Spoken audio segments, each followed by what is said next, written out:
I have bad news that you're not going to want to hear about the SAT, but you are getting this question wrong. So many students guess the wrong answer. In fact, most students miss this one. So let's take a look together at question number 22. In 1943, in the midst of World War II, mathematics professor Grace Hopper was recruited by the U.S. military to help the war effort by solving complex equations. Hopper's subsequent career would involve more than just equations, though. As a pioneering computer programmer, Hopper would help usher in the digital age. The first thing I want to do here is recognize that the word though is almost always going to be punctuated on both sides. I really can't think of an SAT example on the digital test that requires just one side or no sides of punctuation. So I'm going to eliminate D just to make my life a little bit easier.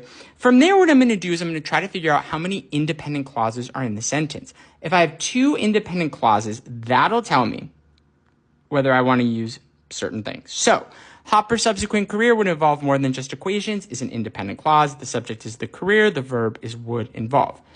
Is there another independent clause? Well, how about as a pioneering computer programmer? No, there's no verb.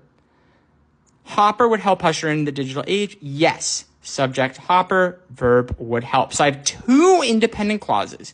When I have two independent clauses, I really want to use something strong enough to separate two independent clauses, like a period, semicolon, comma, fanboys. There's no T in fanboy, so though is not a fanboy.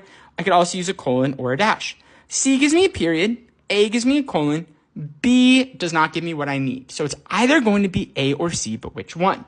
I want to put the full stop before, though, if the two clauses negate each other or contradict. Do they? Let's see.